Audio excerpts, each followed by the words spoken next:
Hey everybody, welcome back to the Preacher Boys podcast. Today I'm sitting down with Lindsey Williams. She's a friend of the show who's been on before, and I always love getting to chat with her. She had a background in kind of the Bill Gothard IBLP world, and you may have seen her in shows like Amazon Prime's Shiny Happy People. And today we're going to be talking about a specific book titled Turmoil in the Toybox by Phil Phillips. This book came out during the height of the satanic panic and warns against the dangers of really sinister objects and toys like He-Man and Masters of the Universe or Dungeons and Dragons or Care Bears, all the really dark stuff that you can experience as a kid.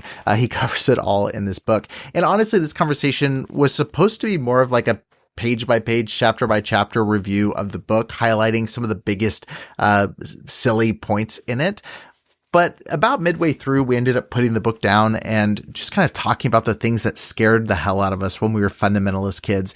And so for those of you that like podcast episodes that feel more like the friendly conversation where you're sitting at the dinner table talking, or you're on FaceTime with a friend discussing a book you read, this episode is for you. Maybe at some point we'll come back and do a more structured, formal conversation, but this was really just a cathartic ex-Fundie conversation that I think so many of you in my audience will relate to. So without further ado, let's get into my conversation with Lindsey Williams. The year is 1986.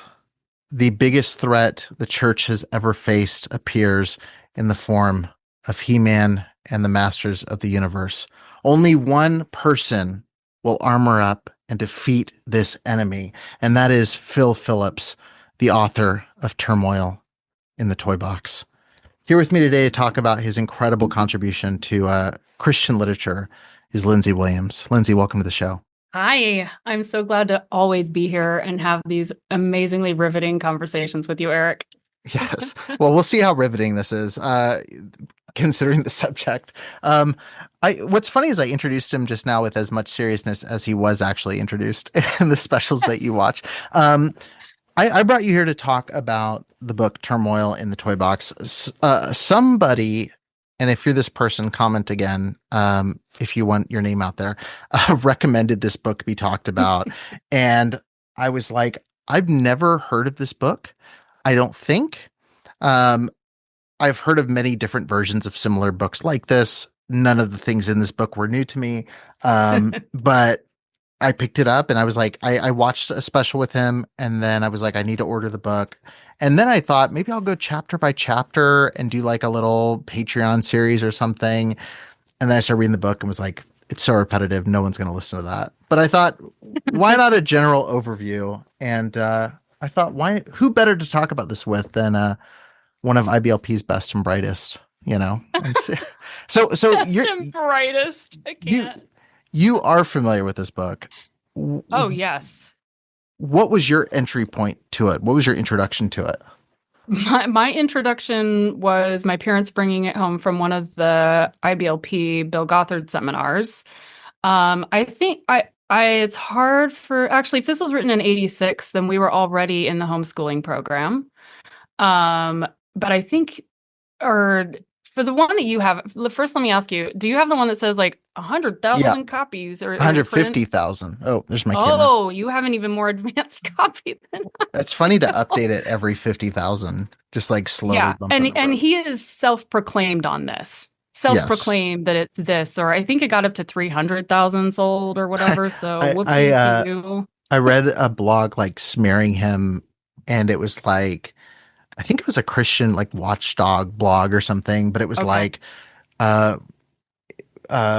heralded by no one but himself as a best-selling author. I thought that was such a funny line. I was like, heralded by no one but himself. Fully self-proclaimed. But yes, anyway. Exactly.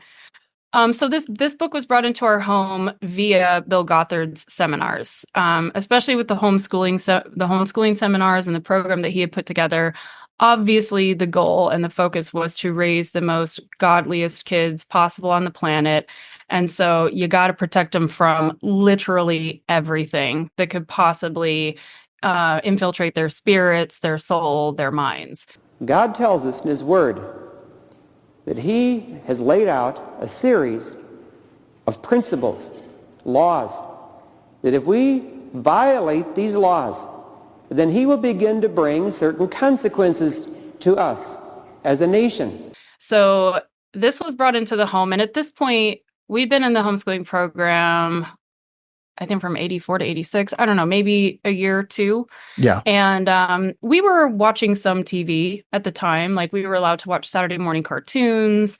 My parents would be in bed. We would get out the cereal bowls. We would sit and watch a few different cartoons. Like I remember the Smurfs being one of them. I remember My Little Pony, I think, or somewhere in there. I think Rainbow Bright might have been in the mix, and He-Man, and I feel like Thundercats was also another one. I remember really liking the Thundercats. I thought they were really cool.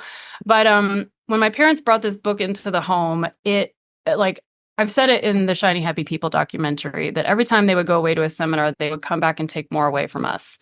This was a pretty strong one in my childhood, because I think at this point I'm like 8 or 9 years old. So I've got a 6-year-old brother and a 3.5-year-old brother. So we clearly have toys from having seen these shows. And,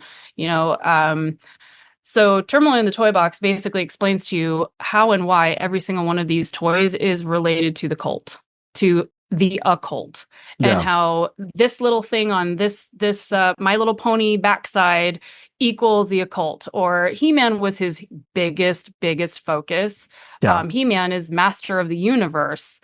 Well, that's not true. Jesus is the master of the universe. And yet kids are running around church going, He-Man, he has the power. Yeah. And, Phil just couldn't handle that. And he was like, that Jesus has the power. My dad was talking about my presentation in a church, and a little boy was seen afterwards. I mean, I didn't even do the presentation.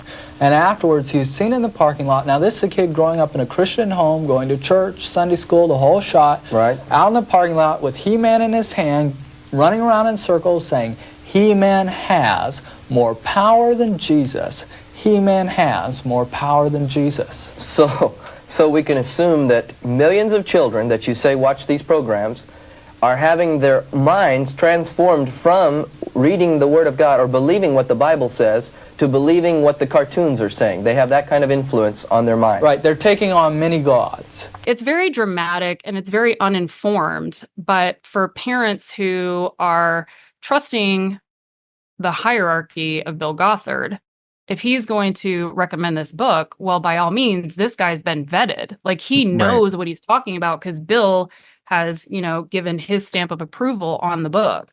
So it very quickly, the toys were removed. Yeah. Star Wars was another really, really big one. My brothers and I, even to this day, I'm obsessed with Star Wars. Don't ask me all the lore, but I do love the world. Yeah. And Star Wars ended up, like, we had the Millennium Falcon, and that had to go away. Sucks. And that hurts my heart even to this day. Yeah. Well, especially when you see how much they sell for on eBay.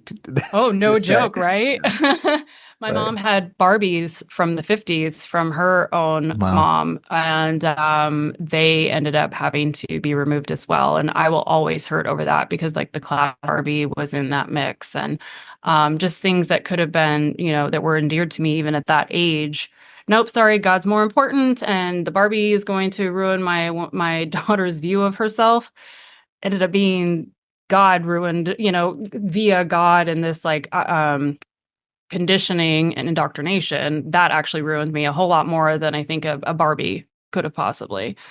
But yeah, he was pivotal in my parents like having the strength and the fortitude to be like, yep, nope, all toys go. So Lindsey, in Turmoil in the Toybox, Phil Phillips warns against anything that has to do with magic wands, magic cards, He-Man and the Masters of the Universe.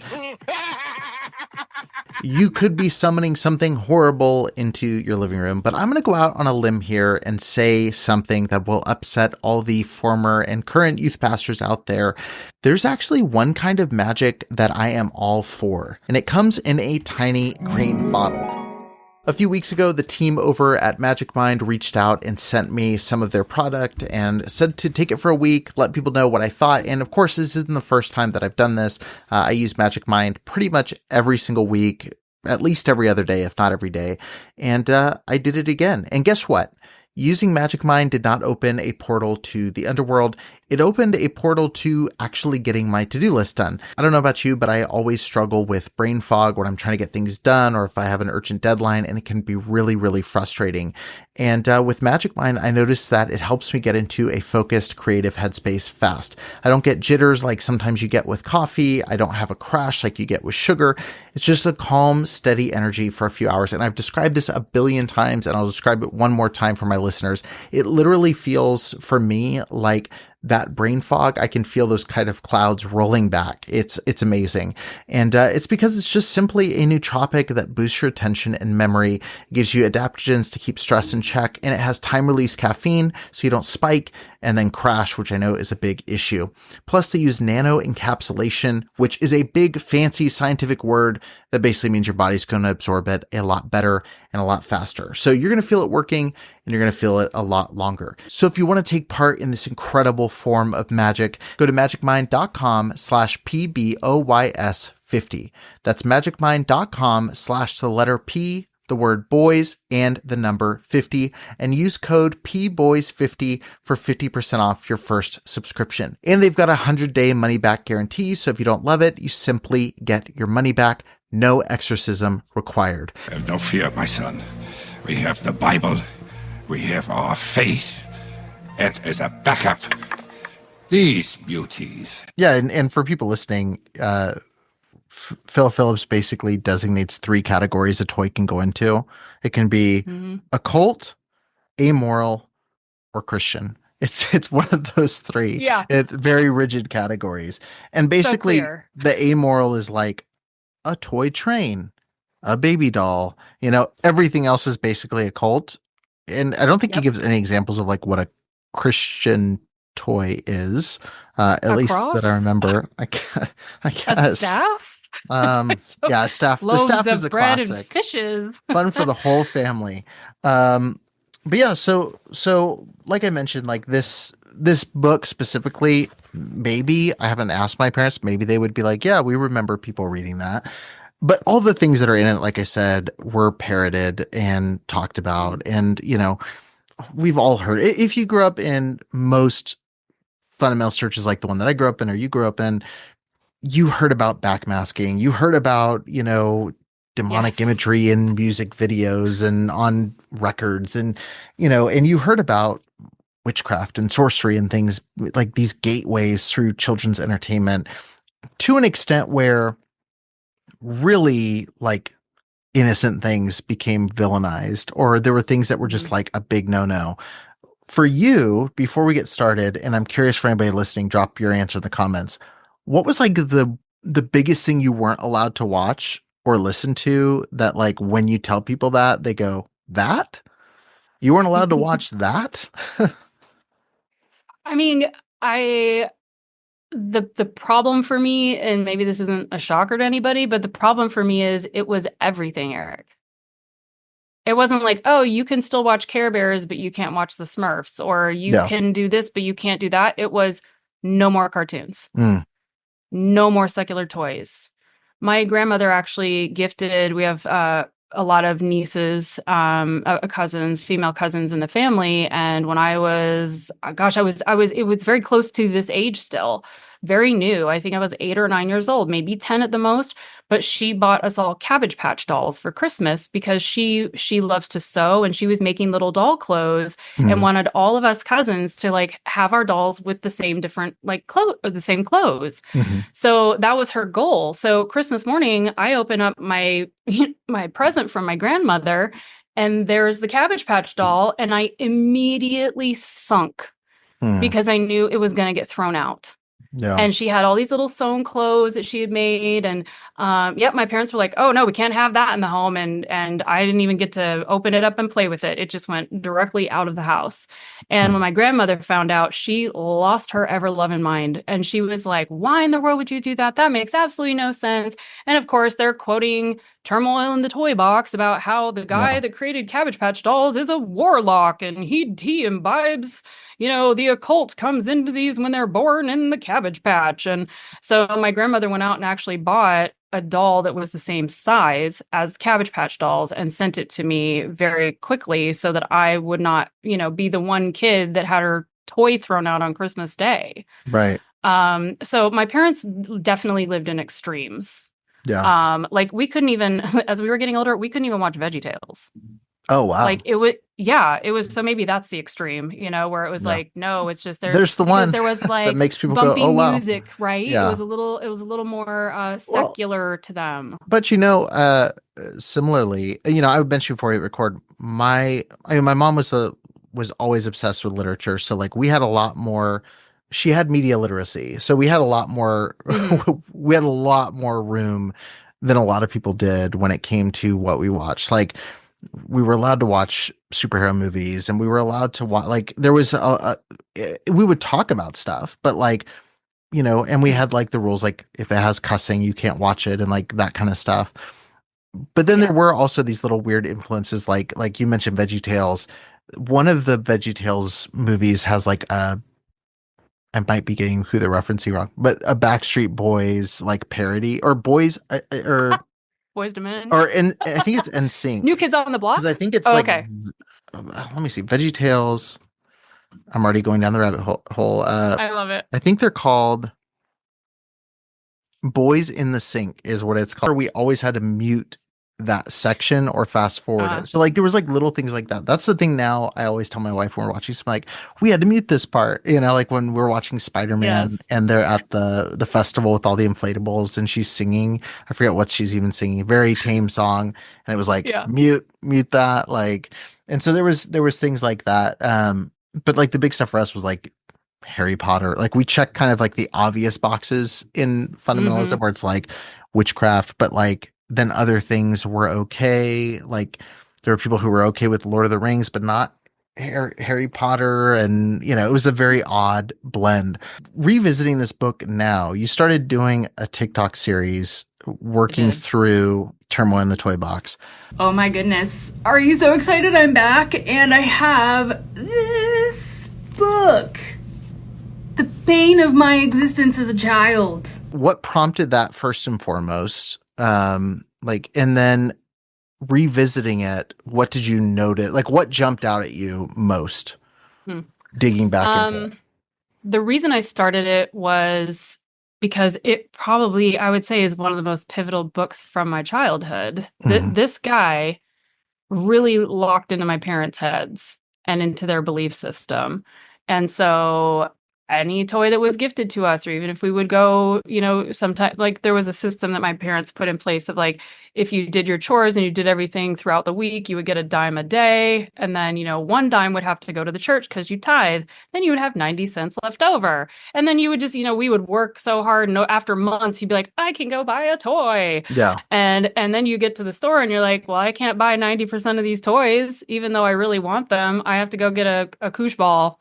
Which is also not bad. I love koosh balls, but like, or slinkies or something. It's just like so like rudimentary, these toys versus, toys like making sounds and had cool hair. And like, I was so into the Barbies, which I mean, being an artist now, it doesn't surprise me, but they were just so pretty and glittery and, just fantasy. But in the way that Phil Phillips just cuts you off at the knees as a child, I didn't really daydream. I kind of like stopped in this fantasy world of like he talks a little bit about this where he talks about like role play but his role play is so gender specific. Like girls need to have dollies so they can learn to take care of children and then have a little play kitchen so they can make food, and boys can have trucks and these kinds of things and building blocks because that's what boys do. Yeah. I was bored out of my mind. I'm like, I always had this resistance to it. And yet I was like, what fantasy am I going to create with a koosh ball and a slinky? Like, not really much. So then you go about, like, for me, it was just getting into my home and like cleaning the house, or I was always heavily praised for how meticulous I was. And I'm like, yeah, because I was bored. I'm like over here with the toothbrush scrubbing tile because what else am I going to do? Right. So I decided to go into this book because I knew without a shadow of a doubt that this wasn't just touching fundamentalist homes. This was in evangelical mindsets too, because even though he might have started it, it just, same with Bill Gothard's character qualities. Like, people don't recognize the 49 character qualities at this point as being Bill's. But if you type it in Google, it comes up on so many church websites of like these character qualities that people should live by. So I knew that the Turmoil and the Toybox and these evil occultic toys started with this guy. So I was like, you know what? I don't know where he is on this planet right now, but you get to get a shout out, Phil Phillips. So I started it, and like you, when you were like, I don't know if I should just read chapter by chapter, that's actually what I was doing. When I first started, I was reading a chapter and then kind of giving my cliff notes, or sometimes just, it was so ridiculous. I was, hold on, I got to read all of this part of the chapter because he just fell in a mud hole and his dad saved him, and he realizes how that's like kind of connected to the Lord and Savior Jesus Christ. And he's so young, but in his youth, he's also doing what we were all doing. He was trying to find a connection to why he needed to have faith. And as he's getting older, his dad is in ministry. His dad's an evangelist, and he's got other people around him that are also in ministry. And you see him floundering because he's like, well, what is my ministry, Lord? I have to have one too. So clearly this guy didn't have toys either, because now he's trying to figure, he falls in mud holes, and now he's trying to figure out what his future is going to be. And it ends up, he walks into a toy store. This is literally how, this is how the Lord speaks to Christians. He walks into the toy store, he sees all this stuff, and he's kind of like realizing like, wow, no one's really talking about this stuff. I was in the process of going on the mission field and working my way through that and speaking in different churches. The Lord directed me to go on a 14-day fast. And during this fast, I did something very unusual. I walked into a toy store. And when I walked in the toy store, I was faced with a toy holding an occult symbol in its hand. And this got my curiosity up, so I purchased the toy, and I read the comic book that was with it, and it was occultic practices within the comic book. So I talked about it in the church I was in that night. And then he's careening down the road at some point, and he's talking about how like the Lord has spoken to him. And he's like, I know it wasn't in a loud booming voice, but I know how the Lord speaks to me. And he told me like, Phil, you need to do this. And this is, the kids need to be saved from this. And he's like, oh, epiphany. Okay. I found my ministry. And I was just like, dude, you just like having a little talk with yourself down the road and seeing an opportunity. You were just looking for your grift. I mean, let's be frank. What's your grift going to be? And so his grift was ruining people's childhoods and putting the fear of the occult into every parent. I have a lot of secular friends that I don't see them, out there being all occulty and having their lives ruined. They're very successful people. You left a key part out of the story. He had been fasting for several days before going to the toy store. So he was also delirious. So he was a little delirious, wandered in and saw some spooky toys, unsettled him, and Major Delulu, and heard the voice of God in the car, which is the spookiest thing. It was probably his tummy rumbling. A slow rumble took over, and ends up going in this direction. And one of the things you kind of touched on that I think like jumped out to me reading through the book, aside from just going like, oh, that's familiar, was it really is a great.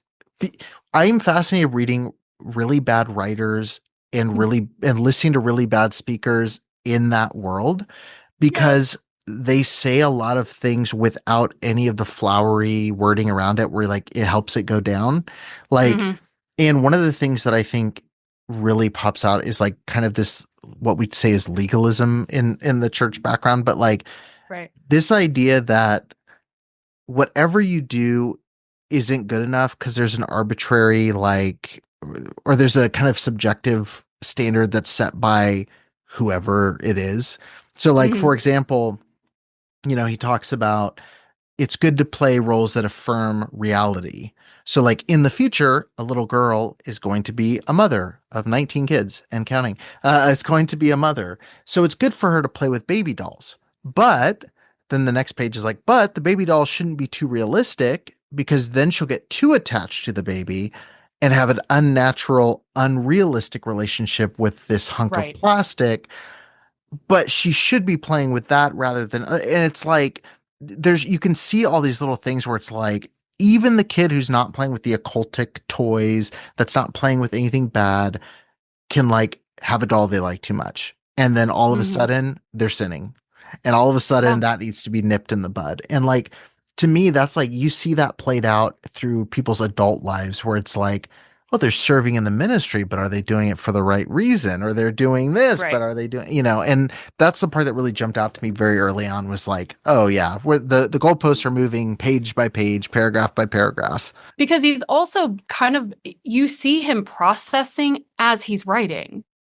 He doesn't know what the hell he's talking about. Right. He does not have a psychology degree. He does not have any education on child development. This guy, like, there's one part where it has the illustration where you as a parent should go roll in the mud with your children. It is the most laughable illustration, but that's where he's like, this is what should be happening. And you're just like, honey, we've already talked about the mud. You fell in it, remember? I was trying to find, did he have kids when he wrote this book? No, he wasn't even married. I was trying to look and see, because now kids. One of his most recent books was a parenting book, and I was and anyway, so I was like, did he have kids when he wrote this, or is this another Bill Gothard type where he's like, no children, and let me tell you how to parent? It's no wife, no children, no really understanding as far as, like I said, the psychological workings of children. Right, and nothing. Unless people think we're being too harsh about the writing, I read this section like 50 times, and this is the quality of writing where it just repeats the same thing like 6 different ways. Yeah. So parents would be wise to be aware of the toys with which their children are playing, especially those containing occult symbols. Often, parents are too busy to actively monitor the child's toys. More often than not, though, parents do not realize the harmful effects toys can have on children. Most people view toys as cute and innocent, merely child's play. They consider toys to be harmless and nothing to be concerned about. So parents should be aware, but they're not. Parents are too busy to actively monitor. Parents don't realize. Parents feel, and I'm like, you just said the same thing 6 times. And I'm not— He's a rambling man. I don't promote people using AI to write their books, but this would have benefited from a quick run through and go, hey, critique this section. I think, but even like, because AI wasn't a thing in the 80s, how about just how about just intelligence? Let me just say, I have a hunch that Phil Phillips would love ChatGPT for writing a book. Good God. He's the type of guy who could be like, write me a book about this, and that would be. You need to strike that from the podcast, because if this guy hears this, that'll be the next thing he does. If he wait till he finds about Amazon self-publishing, we're going to be in real trouble. Well, and as you may have uncovered, but also I was talking to Chad Harris, also from Shiny Happy People, before you and I recorded. And it has come to light, and I do actually have the insert from one of the books, that he had an editor and ghostwriter for Turmoil in the Toybox 1, Turmoil in the Toybox 2. And so this did have an editor and was ghostwritten. Her name is Joan Hake Robbie. And I think at this point, she was already in her 50s. Not sure if she was married and had kids or had a child psychology background. She wrote the sequel. No. Yes, but she was the editor and ghostwriter of the best-selling Turmoil in the Toybox. Again, best-selling by who's... oh my God. Yeah. So that's really embarrassing. It's even worse. Yeah, it's even worse when you're like, and you had an editor? Because you could be like, well, I mean, he wrote it by himself, and he's a go-getter, and things slip through the cracks. A lot of things slip through the cracks. Most of the books slip through the cracks. Through the cracks twice. But that's incredible that 2 people putting their heads together wrote this. And I found my immediate next read, because if there's any cartoon that I was obsessed with, it was Ninja Turtles. And that's her. So a critical analysis. I believe, no, I could be wrong. Maybe you can Google it for me. But Sure. I there have was Google also the open. one Let's do it. that's Dungeons and Dragons. Oh, And I that was can't him. remember if That, she's the one that did it, but yeah, I that's think Phil he did. Phillips. Because he did a We, Power Rangers one, actually. Let me look. oh yeah, Power Rangers, but I know he did Dungeons and Dragons as well. He did a cassette about Oh, that's right. because I That's right. went Because down it's that. like it's like a sermon that he's giving. Yeah, the funny thing is, you hit on this before too, is that like there's a lot of stuff where his argumentation is literally like He-Man says he's the master of the universe, but there's only one master of the universe, it's Jesus. And I was Yeah. reading excerpts, like all of his books have that kind of like level of logic where it's like he was talking about Power Rangers in one of the excerpts that I read of one of his books. I think he did a full book on Power Rangers called The Truth Yeah, I think About he the did Power too. Rangers. Yep. And like his argument about karate being depicted is that karate is self-defense, but the Lord is our defense. And I was like, It's just high level so commentary here, buddy. This type of rhetoric creates such a paranoia too for parents. Yeah. Because it's like, oh, I've got to be so aware of everything. And my parents got to a point where we couldn't go to friends' houses anymore. Yeah. Like they just absolutely kept on like putting us in a smaller and smaller confinement, because if they knew that those neighbors watched Saturday morning cartoons, or if they saw, anything out on the lawn or a He-Man toy or something, like we were no longer able to go there. And then even more embarrassing, if we if they were watching cartoons or they had the toy, we would have to assert our beliefs and say, "I'm sorry, I've given my life to the Lord Jesus Christ, and I can't play with that toy." Yeah. And you would have to go home and explain to your parents that you said it. It wasn't enough to just, oh yeah, I'm not interested. I'm going to go play with a stick outside, or I'm going to go eat honeysuckles. It was just like, I'm sorry, I have to give you this whole long speech of my arrogant piousness at the age of 10, as to why you're a bad person and I'm so much better than you. Right. Yeah, and it capitalizes on the fear, like thinking through 1986, which is the version that I have, or actually I think that was the first publishing. Let me double check. 86? I think 86 was the first publishing. First printing, yeah.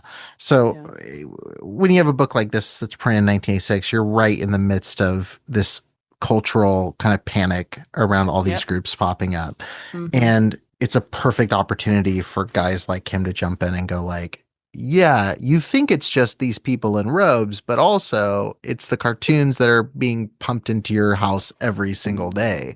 And you mentioned at the top of the show, like He-Man was kind of like, you could name this book like The Dangers of He-Man. Like it's literally the majority of his content, and the accompanying video presentation, like, oh, it's so hits good. It so hard. You have to show these pages. There you go. You've got to show which honestly, viewers. What's so funny is like, I was like, these toys are cool. Like I was literally reading through, I was like, this is sick. Like, and it's no different. I mean, I've got the comic here from 1982, I think. Yeah, 1982. I love it. And it's got the same. I'll switch my camera, but I was looking through. I was like, maybe I should be into He-Man. This is having the opposite effect. I was like, this is low key. I loved the tiger. Whatever. Battle Cat. Is that it right here? That is pretty sick. Battle Cat. This is cool. In one of the antique stores in Vegas, they had like the full Castle Grayskull, and I was like, that's kind of sick. Yeah. Maybe it would look cool in the background of my podcast for no reason at all. Ooh, yes. We'll throw it in there.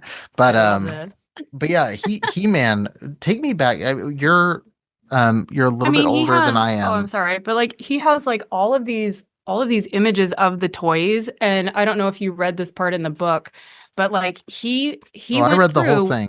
He went through with a photographer, and sorry guys, you're completely disappearing.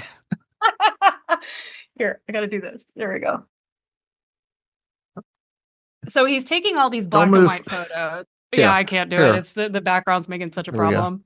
I'll switch. But he's taking all these pictures with the black and white, or not black and white, it's just printed. So, but he's taking all these images and he's with a photographer, and one of the lights blows. And they get really creeped out because they're like, Satan is trying to thwart us from putting this book together, and they feel it, like, this is why this book is meant to be, because Satan is trying so hard. And I'm like, dude, I've been on photo shoots for 20 years. Do you know how many lights blow up? Like, that just like poof, or an electrical cord shorts out, or, a gel over a light literally catches on fire. I mean, this is just all a part of it, Phil. It could be your demonic presence, to be fair. That could be, but I didn't have these toys. So what demons do I have if they weren't in my life? Explain to me the He-Man phenomenon. Because He-Man was like a whisper to me when I was growing up. It was like, it didn't mean anything. He kind of fizzled. He fizzled out by then. He was no longer the master of the universe. He-Man seems like it was going nuts during this time period. Like, I mean, I don't know if I can like fully give you an accurate description, because, I was young and impressionable, sure. But I just remember that it was everywhere. Yeah. Like the cartoon was just so electric and so much energy. And I can't profess to know what was before He-Man, but I feel like it came out with there was so much magic to it. And, all these different characters that did really cool things, I can't remember the guy, but his like head twisted around, and like, I loved the cat, the tiger. And, for me, I got real jazzed when it went from just being like dude bros with Masters of the Universe, and they brought She-Ra on the scene. I was like, She-Ra, oh my God, and her Pegasus. And I was like, oh, I want to be She-Ra. And so I understand this, like, kids were really, like, their imaginations were really lit on fire. I remember my brothers running outside being like, He-Man, Master of the Universe, the power of Grayskull, and it was just like, it was fun. But guess what? We're in the 80s. We still went outside and played. Like, we weren't playing video games or anything like that. We still were getting outside. We were using our imaginations. I don't ever remember going to bed at night thinking, wow, I think there's a demon sitting on my bed, because I was, considering She-Ra as like a really cool rock star girl. Right. But I think because of the satanic panic, because of the push of so much fundamentalism at the time, like I said earlier, when you and I could write some quacky book like this, it's simply because it's so easy to do. Right. If you know the narrative of fundamentalism and Christianity, it's so easy to just like draw the lines, between the things and make those correlations. Yeah. And if enough people know that vernacular, then they're like, oh my God, it's so true. Right. So I think that was it. And there was also just like, it wasn't just He-Man, although, I mean, he was on every store shelf, and cereal boxes and clothes, printed tees in the 80s were everything.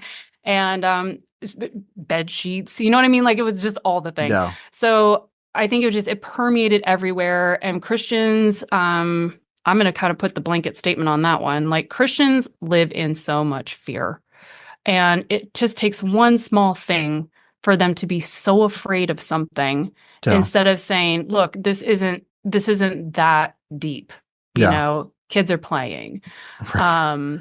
But it was just all the fear. And there were so many other cartoons that were coming out at the time too. Like I said, Thundercats and all these other things that were playing on TV as well. So it was like, now you're hitting in that 80s era, you're hitting all of these magical, mystical, you can do it by crazy powers. And so it's like, wait, we don't want our kids to think about any other power but God. Yeah. And how do you translate that? How do you go, well, this is fun right here as a parent, like this is fantasy and playtime, but we still have our Bible studies. And I think kids are able to figure out, like, God is a spiritual thing, toys are a fun fantasy thing. Right. But instead of doing that, they're just like, nope, go live in a bunker and see none of this, do none of it. Or like, we love the phrase, being in the world, but not of the world. So then we're tortured as kids, where we're getting dragged through a toy store. We have to go get a birthday present for someone, and we're literally judging the toy shelves. I remember doing it as a young kid, like going, no, we can't have that. We couldn't give her that. We couldn't get that for her because it has like that symbol on it. Or there's like an upside down heart over here. What could that possibly mean? And so now you're stuck in this space of judging everything, being afraid of it all. That's not healthy either, Phil. Like, creating all this panic and paranoia. Yeah, Ugh, did I when answer your you're question? measuring the skirt on That's such a Barbie. tirade. Well, and yeah, and there's so many examples he gives, like quoting kids saying like He-Man has more power than Jesus, or Yeah, He-Man will save us, mommy, and like these things that are just like silly things kids would say. it's But innocent. it's like a panic of like, oh my God, I can't believe they just said that, and like we need to really lock this down. Yeah. I did think of one random funny thing. There was a old family in our church growing up, and like very old, like Salem's Lot, like imagine the vampire from Salem's Lot times like Hmm. five, like very old, like they've been 100 forever, and very odd, stuffy family that rode around in like this old blacked out school bus. I'm Oh pretty my sure they were God. vampires. But they would visit Goth Christians. but they were very like always like suits. They were in Mm. dresses. They did the head, like the They were women the were like Cullen little, family of the Christian world. yeah, like a very unsexy version of it.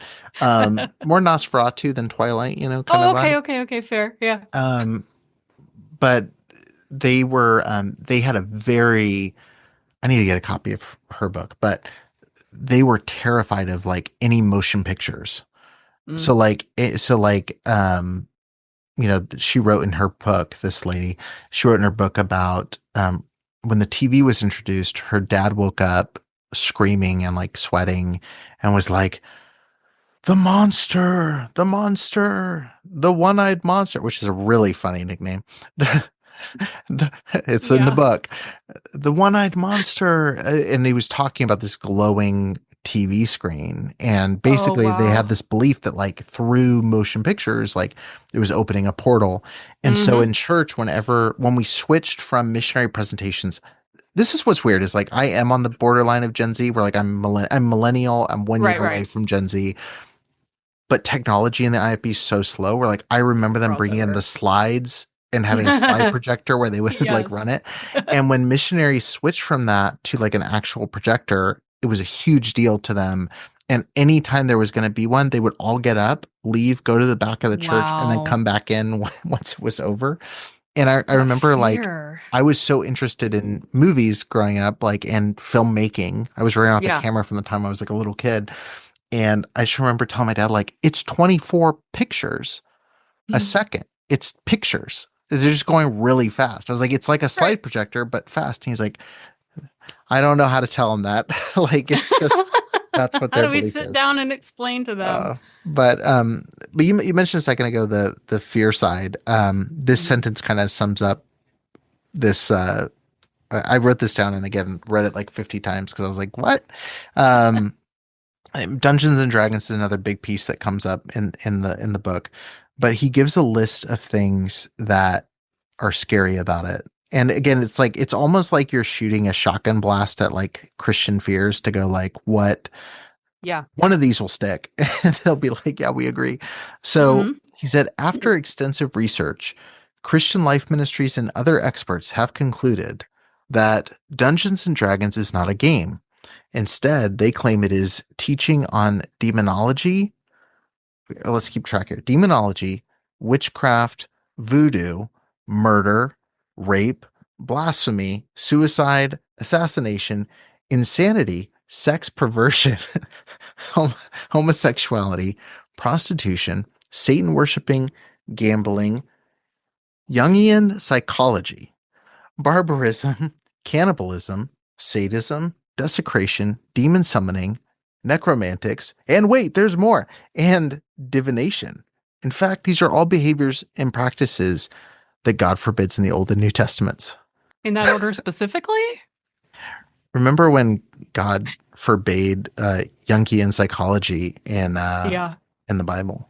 I do. I But think it it was is right around Numbers and Deuteronomy somewhere. somewhere in there. Long list. Yeah. But it's like there's so many sections like that where it's like experts have concluded that these 5,000 things are all true about this topic.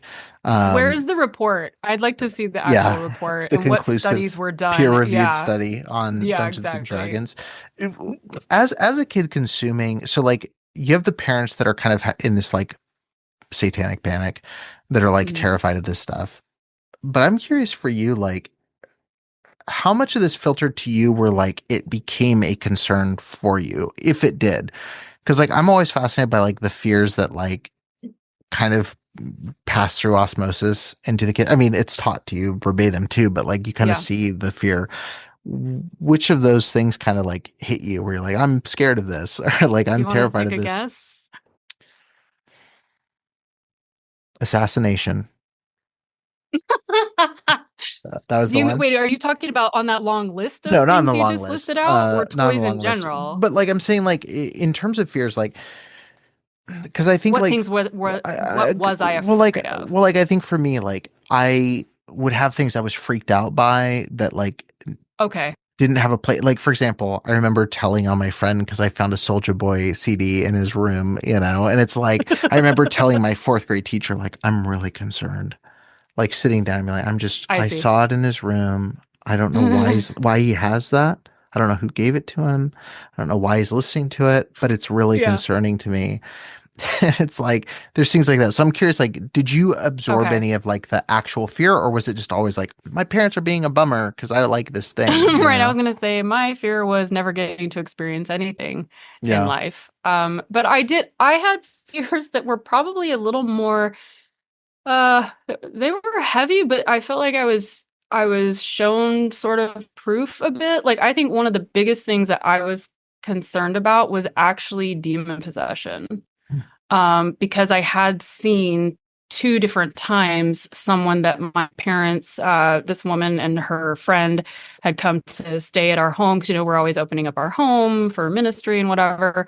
And I don't know what, like, who they were seeing when they came to visit us, but it was some type of spiritual person that was going to help her with her demon possession. And I look at it now, and it was probably some type of schizophrenia or a mental health issue that, you know, Christians just don't want to Yeah. believe. But she would go from, and she was this really tall woman, like probably 6'2", and so like she could hurt people. You know what I mean? Like she wasn't just like Yeah. a tiny little 4'3" lady, but she was like, she would revert to like full on baby.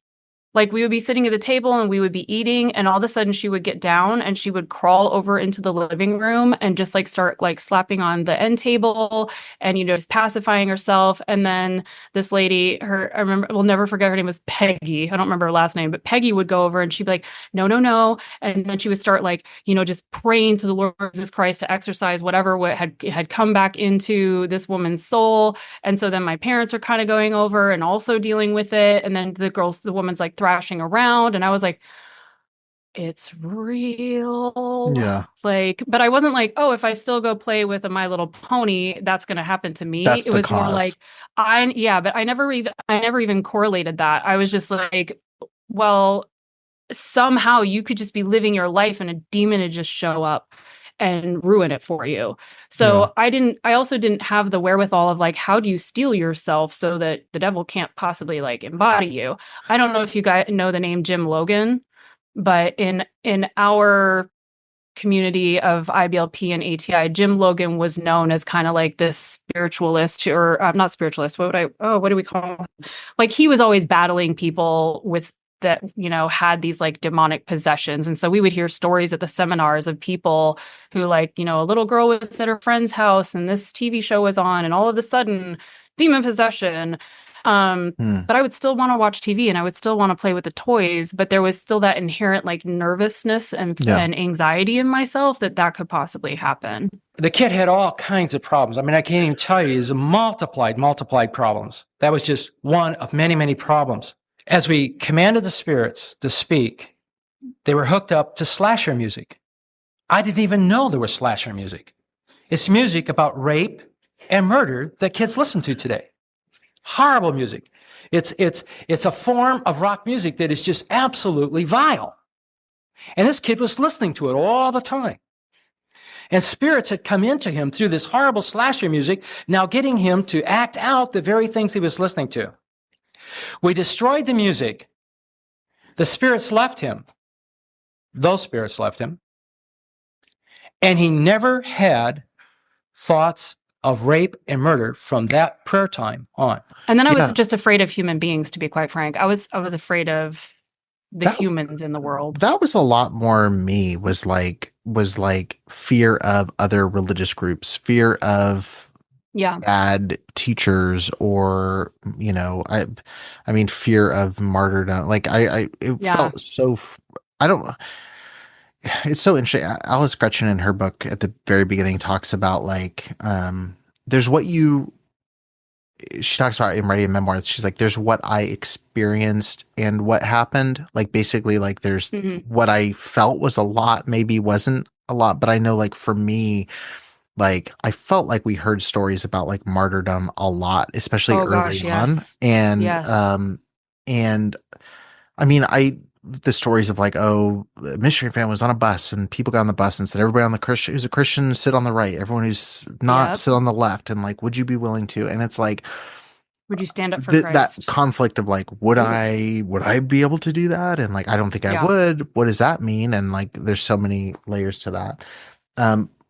But I mean, back in my era, like we also had just all of the, like Hudson Taylor and, these other missionaries that, they went, and Jim Elliot, they go out and they do these things to the Lord. And I mean, it is strong possibility that you will have to die for Christ. Yeah. And I definitely had some, looking back now, mental health issues, like instability, like so much fear around, I was going to die at a young age and no one was going to remember me. Right. And you're just like, that is not a thought a 9-year-old child should have. Yeah, you shouldn't even be thinking about that. No, I should be playing with She-Ra. Thank you. My stuff was all like real, like it was like the Columbine story, and like, there was just a lot of layers to it. I think of the Columbine shooting and massacre. The 2 demon-possessed boys came up to Cassie Bernal, held a gun to her head and said, "Are you a Christian?" She said, "Yes!" And they ended her life. A martyr for Christ, but she shot some arrows all the way till the time she went to heaven. And then beyond that, like being taken from your parents, like from government agencies, your school being shut down, your church not being able to attend, like that sort of stuff. When it came to like the demonology stuff, that's something that like I was trying to like trace this the other day of like how this hit me, but it was like I'd say around like 5th, 6th grade, maybe early 7th grade was when so my church experience was very much like there was what was preached, which I would say compared to a lot of independent Baptist churches, which the bar is very low for a lot of those. Like it was relatively standard, like, like you're going to go to hell and burn forever, like that level of like baseline scary things. But like we didn't have like spiritual warfare conferences that I remember, or like things were like demonic possession was something that like you wouldn't hear a lot of preaching from our main pastor about that, at least, or I just didn't retain it and blocked it out. But that wasn't there. But where I did get that stuff was like after church, standing in the back with like who eventually became my youth pastor, my one of my teachers, and then guest speakers that would then be sharing like their war stories in the back with other people. That's where I would hear that really scary stuff. And so I remember there was, and it came from people like if I name them, people would be like, that person. But I'm not going to, because I just don't want to open the can of worms of people going, he didn't say that or whatever. Right. But there was one in particular that was a very almost John MacArthur-esque, like verse by verse, kind of a boring, just educational speaker who never really shared over the top, scary, crazy stories. And I remember one time he got done speaking at this revival at our church, and we were in the back. It was my youth pastor. I think he was like my 5th grade teacher at the time, or 4th, whatever, blah, blah, blah, with one of my youth leaders at the time, with him, and then like 1 or 2 other people. And I remember him starting to share these stories about like demon possession, quote unquote demon possession. And it was scarier to me because he wasn't someone who was like over the top outlandish all the time. So it felt like a doctor telling you like, this thing trusted him. happened. And so he told this story where he's like, a pastor that I know was visiting. Spider-Man has a friend. No, but anyway, this pastor that I know was at this church, and he could sense a demonic presence, and this lady was just like laughing and demonic, and he said, "I'm casting you out. I demand you leave this woman." And then he said, and then all of a sudden we heard screaming, or he heard screaming from the nursery. And he heard babies crying and screaming, and he realized he hadn't told the demons where to go. And so the demons left the woman and went into the nursery. And so he's telling like this big elaborate story of like the babies in the church nursery were possessed. And I just remember as a kid being like, what the heck? Like, that's so scary. Stay away from the babies. And so that was like that's when that kind of started where I was like, oh, that's really freaks me out. And like, oh, you could open it. And then who became my youth pastor really hammered that stuff with like music. He was really big onto that stuff. He was the one that dropped like there's a lot of insane asylums are filled with mental hospitals and asylums are filled with undiagnosed demon possession. Like they call it schizophrenia, they call it this. And so that kind of stuck with me. And then it kind of died down when that relationship slipped away. But then my last step into that world was, I read a book called Satan Cast Out by Frederick Leahy, I think is his name. And my last bump out of like Christianity was like I was obsessed with like demon, like that. It freaked me out so much, and I was so certain that like it was I was Phil Phillips level of like just like if he believed what he was selling, I was just panicked about it. And so it's just funny, like it just inserted itself in really weird ways. But like the latter end of like where it was most scary to me was like a totally self-discovered path into it, like a weird rocky branch or a weird last branch out of the tree of fundamentalism I fell out of. So that's a lot of, I feel like I talked for about an hour, but it was no, it's a great story though, because I think it's which one of the five that I just told them back to no, but like when you're going through all of this, it's so easy. I think what stuck out to me most is that the guy that you were listening to, where you were just like, oh, like he was unassuming, he was sharing, maybe droll, sermons or whatever. But then you're hearing him tell this very animated story of something that's like that's shocking. Well, and he's the kind of guy that would like, I believe you. Well, he's the kind of guy like when he would preach about the crucifixion, which people probably start piecing together who I'm talking about if they know the West Coast. Well, that really gives it away. This is something, if people know where I grew up and they know the people that would come through they could probably start piecing together, but he was really known for preaching on the crucifixion and giving like the medical breakdown and the Roman history one of those. and all that stuff. And so like, you're sitting there going like, he's giving us the intellectual, he knows this is how Romans in this year would have crucified. And so then when you hear him with the same sincerity, whispering in the back of an auditorium, telling you a scary story, you're like, oh my gosh, like this man don't lie. Really, that's how I felt about Jim Logan. I really felt exactly the same. He spoke with such passion and authority about everything, and he was a really big guy, like really tall and commanding, but also had a gentility about him. But I look back at it now, and I just kind of feel like he was just yet another one of these grifter people that, unfortunately probably harmed a lot more people than he helped. It's really sad. Well, let me ask you that, because you mentioned the grift label a few times, and I'm curious, like, and I think it's applicable, like, but I am curious, like, there are people where I think I always wrestle with, like, what did they believe and what did they not? Right. And I'm like reading Phil Phillips' book, I was like, is this a very scared man who wrote this? Man-child? Or is this someone who saw like a general cultural sway? Because like one of the things that I've been like workshopping lately in terms of like things to say about fundamentalism is like, for as much as they claim to be countercultural, they're always following the culture's lead in what to talk about. And it's very much a reaction of like, like, we're going to talk about satanic panic because on the news, there's been ritual slayings of animals in the area, related to this. It is very reactionary. You're right. Do you think Phil Phillips, reading his stuff, he was a reactionary type of fella? Do you think he was lost in his own sauce? Do you think what do you think? Lots of things. I think, but all the above? All the above? Yes, but I also look, I know I can be very just like, oh, these grifters, because at some point you have to know you're grifting. I'm sorry. If you didn't when you started, at some point. If you didn't know in the beginning and you're writing book number 14, know you have a grift, and you're looking and seeking for how much you can continue to sell books because that's your livelihood. I'm not hating on that, but it just feels like after a while, come on, how much can you really do here?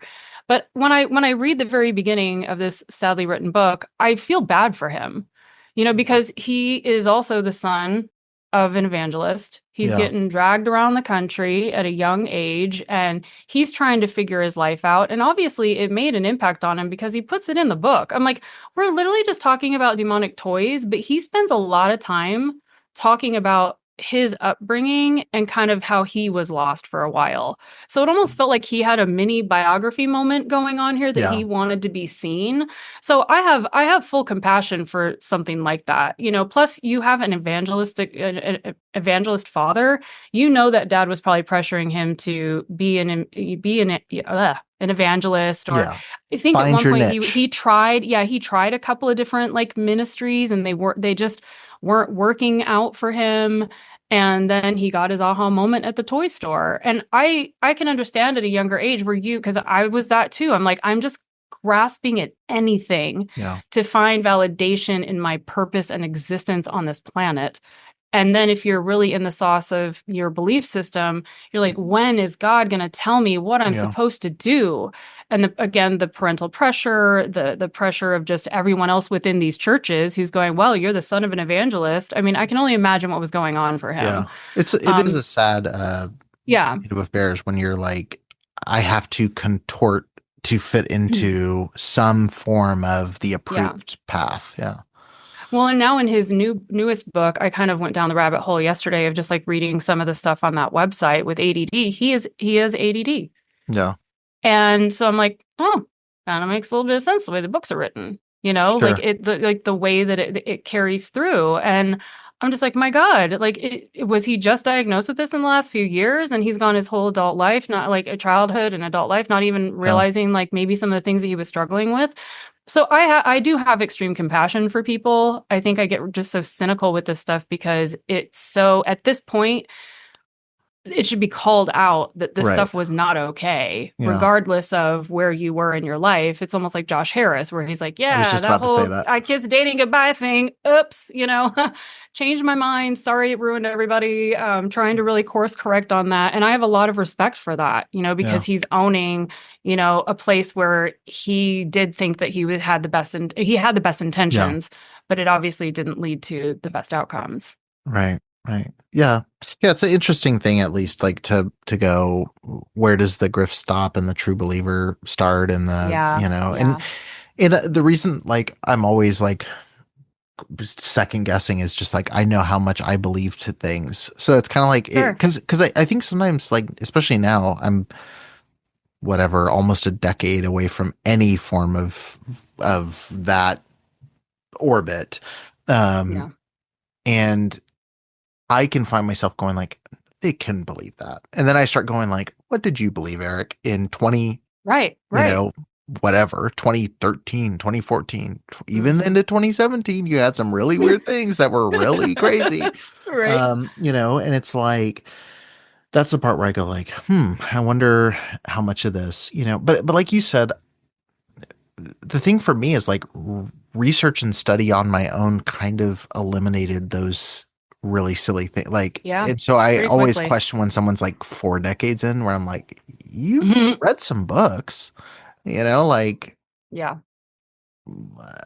know. You've received pushback, you've received negativity. There's a lot more information to be had in this world now. And I don't know. But when you stay in these bubbles, when you stay in these very specific, when you're reading books in the bubble that are exactly, it's all in the bubble. You are validated within the bubble, and that's all that matters. You're not looking. This book was not meant for non-Christians. This book was sold within the bubble. Yeah. It's not a conversion tool. It's like a reinforcement type tool. Yeah. It's here's how to save your kids because you want them to be the godliest. You're not gonna take that down to the local YMCA and hand that to his parents. Right. They'd laugh in your face. Yeah, definitely. They would. I will say this is like such a cool thing. I can send you one of these actually. I love It's Not Today, Satan. So I love the X, Pearl, and Maxine trilogy. I don't know if you've watched. I don't know if you like horror movies. I love horror movies, but I haven't seen. Yes, I haven't seen the most recent one though. Okay, I'm curious to see what you think because we love it because I was telling you about The Substance. We were talking about that whole thing. Oh yeah, I love that movie. Yeah. Someone's gonna go watch it and be like, "You can't believe you recommended this." We didn't recommend it. We weren't recommending it. We were talking about it mutually. I recommend it to everybody listening. No, I mean I do. If you like that stuff, female, it is terrifying. Have someone that cares about you around if you watch it and you don't like scary movies. But I think every woman needs to watch that movie. Yeah. I can't believe you're recommending blood, gore, and cursing, and nudity. Well, sometimes it's appropriate to get a message across. Dennis Quaid's in it. He played Reagan. Latch on to that, conservatives. Okay. Anyway. There's something. You totally just evaporated. That is so not the way to promote that movie. If you loved Reagan. He is the worst person on the planet in that film. Just let people go in blind. Man, don't look up anything about it. I my chair laughing. That was hilarious. So... Anyway, so I love those movies. And so Maxine is very heavily focused on like, they all have the undertones, like the religious trauma undertones and all that, which was a pleasant surprise. When Maxine came out, A24 put out these booklets called Not Today, Satan. And the director literally took like old articles and I'll send you one. I have like 4 of these. I really want to see this. But it has like great examples of like the things people were worried about during that time. Oh my God. It's got like the Proctor. Oh yeah. Like the computers are coming, 666. So, I'll send you one of these because when you remember like A Thief in the Darkness, This Present Darkness, A Thief in the Night. And, If Footmen Tire You, What Will Horses Do? And that scared me. If I was scared of anything, it was The Rapture. Left Behind.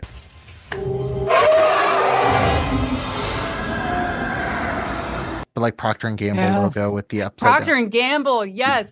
We were so anti Procter and Gamble in my family. I mean, we would go, oh my God, the things we would do to avoid Procter and Gamble. So ridiculous. Funny. So yeah, so there's lots of like good little snippets and things. So, but it was so fun just reading through and going, that's like, fabulous. When you read that and then you jump into the actual people writing about it, it's such a funny trip. But thank you for sharing that. Yeah, that's Law so Enforcement cool. Guide to Satanic Cults. Such a good... There are 3 general areas and levels of involvement in satanic occult worship. The first would be dabblers. They're people who just use it for fun and games, may be involved in some video games and that kind of level, possibly a little graffiti, but reasonably innocent. The second level would be those that are involved for spiritual reasons, and they recognize that there's power in the worship of Satan. These people generally worship together and try to find the mystery of it all. And then the third level would be criminal involvement, and that's the area that interests us. You were talking too about fear earlier. Because we were homeschooled, my parents had a lot of fear, and when we lived in certain states that were more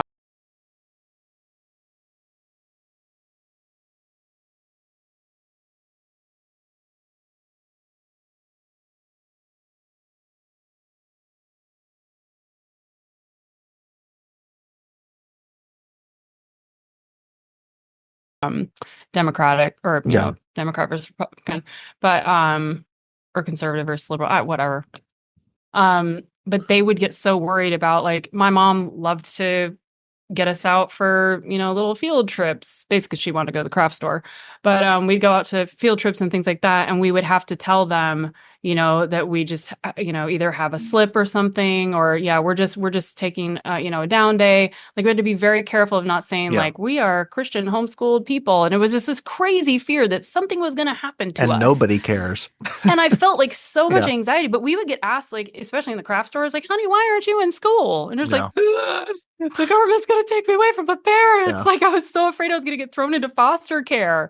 So I would just like stay so close to my mom because I'm like, well, she can answer the questions as to why I'm not in school. But I'm like, we would get asked all the time. And I was so scared of like the government, not understanding a Christian family doing godly things. They're going to rip you out of the home and have you fostered by gay parents. Oh, and boy. Put you in a public You know school. what? I would have had a much better childhood. Yeah. I wish that had happened. Wouldn't be in a documentary, probably. Or maybe.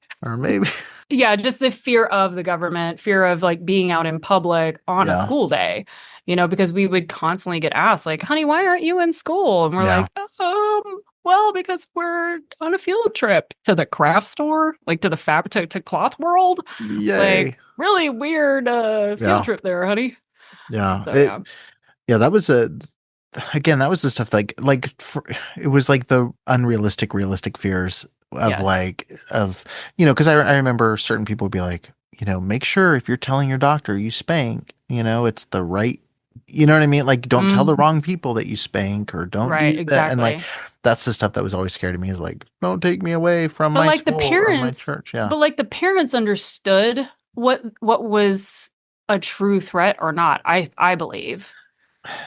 To a point, because like if my mom really felt that, why'd she take us to Cloth World all the time? Or why were we out in public if you were so afraid of this? But you know what? You tell me one time, and now I think forever I'm gonna get stolen by the government. Yeah, I'm kind of. That is a good question. And I don't know. I've always wondered, where's the disconnect? Where's you told me something? I'm a child. I absorbed it. I believe it fully. Yeah. And now you're just like, it's no big deal. We're gonna go over here to Hobby Lobby, and you're just like.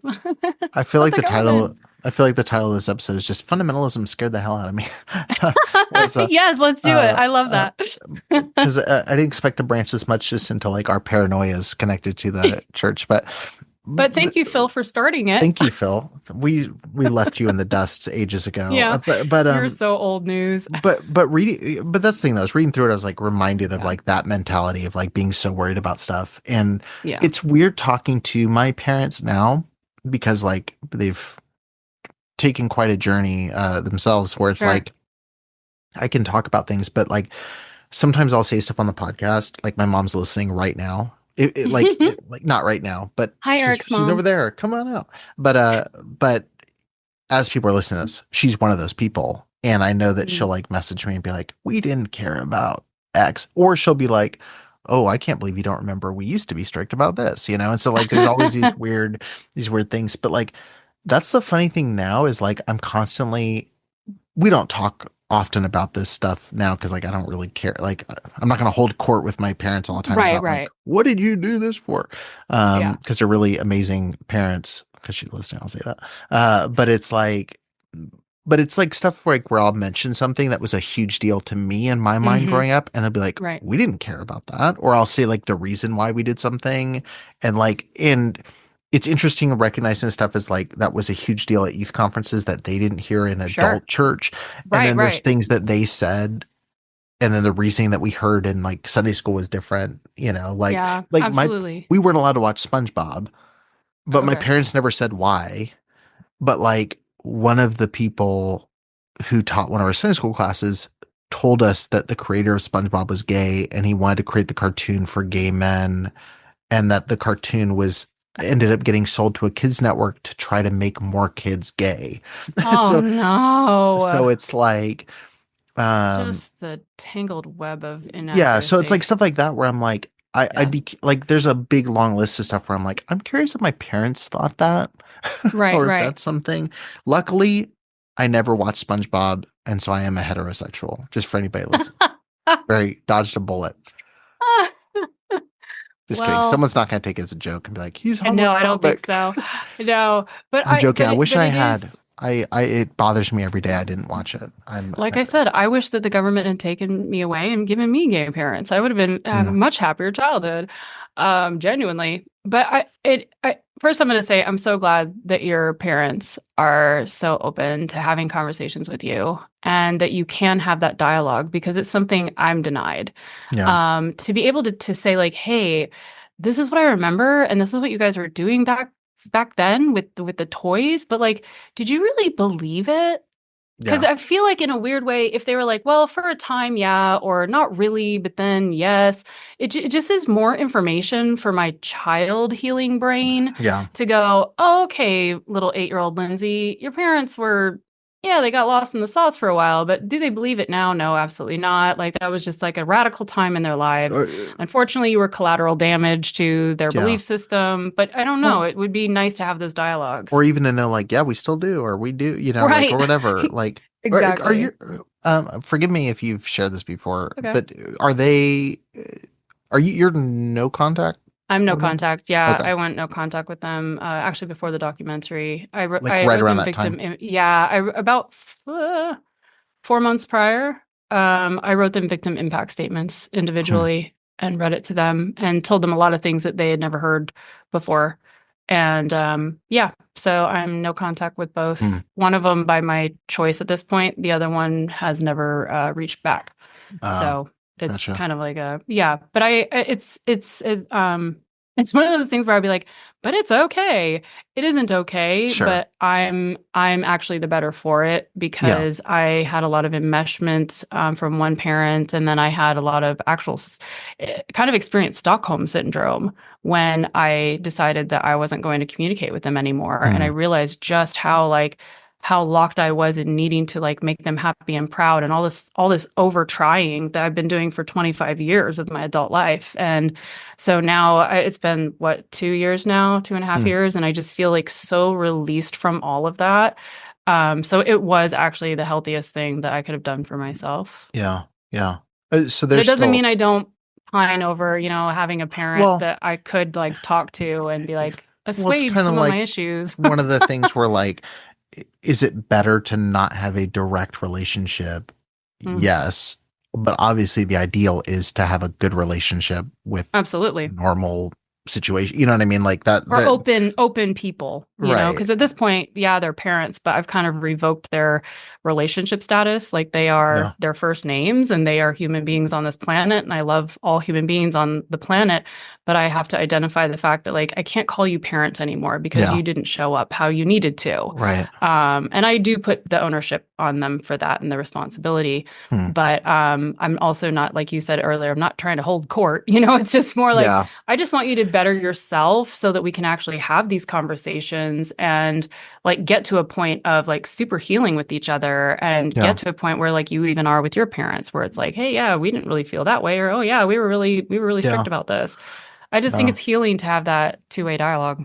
Right. Yeah, that's a great way to put it, like the two-way. Because that's where I feel is like there's been periods of like major resentment about certain things. Sure. Like I've always well, not always. I would say like I never had like the I'm going to my room and slam the door. Like I feel like it was always good, except for like when it came to talking about like abuse and deeper issues in the church when I was in high school. That's when it was like really went off the rails in a couple places.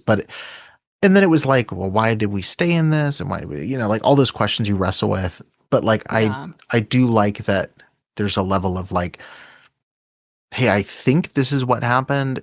Is that, and being able to at least get the answer where like, even to this day, there's certain answers where I'm like, that's not a good reason for X, Y, and Z. Sure. But at least I know that's the reason instead of driving myself crazy going like, what was the reason? Yes. Or spinning what out was on it. the thing, Yeah. And then some things there's still some things where I'll like be like, come on, what's the real thing? Like my dad said that about something recently about music or something. He's like, I never really cared about it, but the church did. So like we just kind of aligned with the church. Right. But then I was like, but you told me things privately about music that concerned you. So I know you thought something. What was that? And it's just, Yeah. it's like, I don't remember. It's like, okay, sure, Dad. Like you don't It remember honestly, this. it has honestly got to be so scary to be a parent Mhm. because children are sponges beyond your wildest imagination. I don't have children, but even like the god kids I have, and even from when we were children, I remember how much I remember. Do you know what I mean? Like you're saying, like these little nuances of like, yeah, but Dad, you said this in private, or this was happening. I've Rolodexes, like filing cabinets of memories. And it's, I realize that not every memory is probably accurate because as we get older, things get a little, they kind of distort a little bit, but still it's like, to be a parent knowing that your kid is absorbing everything you'll never remember has got to be and they have this box of terrifying. jigsaw puzzle pieces that are like, yes, and they're going to have their together. filing cabinets, I'm just like, oh my God. My daughter will have a podcast about her liberal, anti whatever dad. No, oh my like, God. like, That's yeah, funny. there's that level where like, no matter how much you try to be a great parent, Yeah. you're going to mess up at certain things, but like I think that's kind of the thing now is I'm just like, if I have one goal as a parent, it's just to make it, I've told my wife this a billion times, is like, I just never want there to be a thing that she can't later come to me and say, absolutely, what about this? Or, hey, this thing, cause like there's kids in therapy because their parents were too present for them, Yeah. And there's kids in therapy whose parents were absent. And there's there's kids in therapy whose parents were too nice and their parents were too and yours will be strict. in therapy because you have a podcast. Yeah, my dad had a podcast and now I have to listen to I this. just couldn't, Whatever. And those comic books. Yeah. No, I mean, to me, I think it's most about transparency and honesty as a parent to a child. Hey, I kind of messed up there. And also just the child knowing that they can trust the parent at any time with anything. Right. It's like, not they what can come is to my you when dad they gonna muck do up. when he gets home? Like exactly. Like when they muck up, okay, you mucked up, but we're going to figure it out. It's not the end of the world. We all make mistakes. I just think that compassion and transparency to as much as a parent can, obviously in certain situations, but I just think like that instills so much grounding and foundation for a child to know that that person will always catch them. No. And I just know that's what I wish I'd had. Yeah. Me. Anyway, on that note. Thanks for listening, everybody, to the Preacher Boys podcast. No, just kidding. Yeah, sorry to bring it down real low there. So we started this episode, talking about Phil Phillips and Turmoil in the Toybox. And I mean, look, we could spend, I'll probably add some things in my intro as well. Like the book is chapter after chapter of the same old, like everything's scary and you should be afraid. Like that's the summary of every single chapter, which I think it's only natural that we led into just discussions of things that scared the heck out of us in fundamentalism, so I want to end on like a somewhat, look, we've both got our trauma dumping in a little bit. We've both got to talk about our fears, the things that scare us, the things that still haunt us to this day.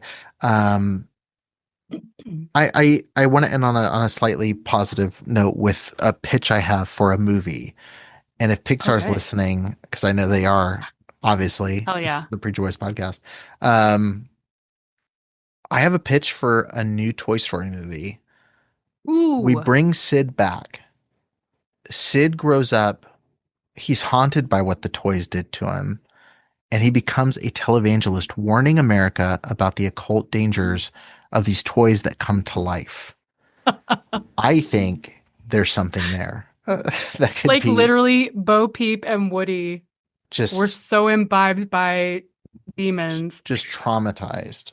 The first time I will say the first time I ever understood the dirtiest joke in Toy Story was at Christian summer camp. So I just jumped over my pitch. Segue into this, but I was at Camp Kobiak in Michigan I was in 3rd grade or 4th grade. Or no, yeah, 4th grade, I think. Whatever grade I was. I was in Camp Kobiak in Michigan. Doesn't matter. You were the camp. I was at Camp Kobiak in Michigan at an undetermined age that I will not look up, take the time to look up. And it was raining one day. And so instead of game time, we did a movie in the auditorium and they showed Toy Story. And it And the scene where Buzz, I think he sees Bo Peep and his wings shoot out. And every boy in camp started busting up laughing in the alternate. And I was sitting there going, oh. And so I'll always be thankful that I learned that at a Christian summer camp. But, of course. yeah, what do you That's think of where we learn the that? worst. That's a good pitch, right? I love it, but I Sid- also feel like I don't know if I want to watch the evangelist part. think it would I be just want to watch very Sid's journey a cathartic. little bit. Sid being a televangelist, like, actually, I see Sid more of like a NIFB fella, like a Steven Anderson Yeah, there you go. style, Yeah, I could see that. warning about Yeah. toys. But anyway, that was something that came to me when I was writing my notes. So take it. Anybody that wants the idea, go ahead and have at it. Maybe Phil Phillips will get into film Oh God, do you think Phil Phillips and will he listen can to this make a cartoon podcast? of it. Do you see? I think I could picture him listening to this. Do you think he would? Do you think I he's hope listening he's right listening. now? I wonder if he Googles himself every day. I'll bet he Googles himself every day. I mean, I Google myself sometimes. So no, you don't. I do. Well, I mean, I can see why you would actually because of the platform you have. I usually go But to Eric. I usually just type in Eric Skwarczynski or Preacher Boys and then just go recent just to see if it picks up any sermons. That's pretty much it. Oh yeah, true. You're always getting the sermon. So that's fair. I'm not going like, pretty fabulous. Yeah. I love do that have you're a- riling up pastors. I do have It a is so really good appropriate. Google Images though. It's just cool do you? pictures. Yeah. Nice. Spider-Man sweater. Anyway, Mine ends I up did being it my just now. work. You just you'll see if you put in my whole gonna name Google you. and Let's makeup, Google you'll you. see like some of the work I've done. Although it's not as recent, so it probably isn't as flooded as it used to be. When I was in New York, there was a lot that would come up. You're a senator in Pennsylvania. Yep. And I used to be a pastor Good and work. a porn star. Good work. Yep. Which one pays the most? Pastor. Probably the latter. One is caught with the other. Anyway, we're so off the rails. We kind of are. But it's been so fabulous. Yeah, I always love talking to you. Any closing thoughts for anybody listening? Any final thoughts on the book? Anything we didn't cover that you wish we had? Oh no, I think the book. I will probably at some point do a few more videos. I actually with TikTok, I really wanted to do videos where I would show like the commercial for the cartoon and a clip of the toy, and then talk about Phil's paranoia about it. But I am not a good editor. I'm not good at doing all that stuff. And so it gets like really, I get very aggravated with my perfectionism and I kind of just halt in the middle and I'm like, I can't do it. But that was kind of my thought process with like each toy and just kind of like go through and just play with it, But I think for Turmoil and the Toybox, I feel like it's meant more for I like how we Christian hold it up audience. as We're we like, we have to show it. Link in bio. Use the affiliate link. No, go buy and burn. Like, I am if you find any of them, buy them and burn them. I am linking to this in the show notes, and a small percentage will go to me if you purchase a copy through Amazon. So sweet. You will not be supporting Phil Phillips, but you will be supporting Jeff Bezos and his empire. But you also will be giving like 10 cents to me. I was gonna say 42 but cents. But the 10 to cents you. adds up. Anyway, sorry, what were we saying? Toys in the Toy Hundreds box. of thousands of copies sold. And one more, thanks to the Preacher Boys podcast. $12 by the end of the year. 10 cents on 150,000 copies would be killer. Yeah, I'd take it. But no, I think this is such an old book, but its philosophies and thoughts literally have entrenched in Christian culture. Yeah. And I just wish that Christians, very specifically all the Christians, would start asking questions and looking at these things and asking questions about the people that write these materials, any materials. What is their background? Are they just a pastor with some experience, some just like real world or church experience? Or are they coming from a place of education and knowledge where they can actually show peer-reviewed, documentation, things like that I know Christians live in a lot of fear, but that fear is keeping you from living in full freedom of information and of understanding. And when you don't open yourself up to the one side of the conversation and the opposite side of the conversation, You only stay over here. And I'm telling you, more often than not, more harm is done when you don't at least ask a few questions about the material that you absorb. Right. And that's just really all I got to say about that. Yeah. And more often than not, the truth is somewhere in the middle about a lot of different topics. You know, Exactly. Maybe not relating to He-Man being a portal to a demonic world, but a lot of these subjects, like, I think about this like in terms of politics a lot. Like, it's just like, you can listen to both sides. And there's probably a middle area somewhere that's probably the truth. But like, if you only listen to one side or the other, you're just going to get further entrenched into whatever that is. And go with facts, like actually find actual facts about things, because everything that Phil Phillips is saying is not based in fact. It's based in suspicion and assumption. Yeah. And confirmation bias of like, I think this, and now I see something scary and it confirms and I that can correlate it to scripture, and I believe this, therefore it is so. It's just not. I mean, you know, one more little sidebar of a story. My parents, we got to a point where we were burning toys. You know, I would have to take my toy out back and put it in a fire. And I'm a child. You know, it's a very strange thing to make your child do in the name of being a godly kid. You know, and it is traumatizing in ways that a child doesn't really, they can't figure out what it's all about, but you're just like, well, I did it for God, you know, and later on in your adult life, you're like, what is this weird? Why do I have this thought process all the time about X, Y, or Z? And then you're in therapy in your 40s going, it's because they burnt my Barbie dolls. You know, you're just like, no, it makes sense. Yeah. So maybe don't traumatize your kids. Great advice to ask questions. Don't traumatize your kids. Thank you so much for listening to Try the harder. Preacher Boys podcast. Try harder, be a good parent, and make sure you buy a copy of Turmoil in the Toybox. Yeah. That's it. Sure. I think that's it. Yeah. Sure. I love it. Thanks, Eric.